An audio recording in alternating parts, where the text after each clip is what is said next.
Makikita nyo po, no? Ang ganda ng pagkatornilyo, eh, no? Ano ba yung gamit namin? Patingin nga ng ano, Roy. Patingin nga. Bali itong screw bit na to, may nabibili po sa online. Ayan.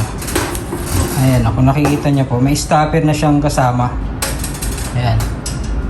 Kaya maganda po yung pagkakalapat niya. Minsan kasi kapag yung kagaya ng walang stopper, nangyayari dire-diretso, kagaya po malambot tong Gibson board. Ayan, dire-diretso po yung pagkabao ng tornilyo. Okay, bali natapos na po yung isang board na ilagay namin diyan. Ito po yung isa sa pinaka-importante sa dugtungan. Kaya dito sa 4P2R sa 8 feet nyo, no. Kagaya po niyan dito sa pagitan. Para malagyan po natin ng dugtungan yan, saglit na lang po yan. Ayan. Bali, naglagay muna kami ng isang metal paring dyan.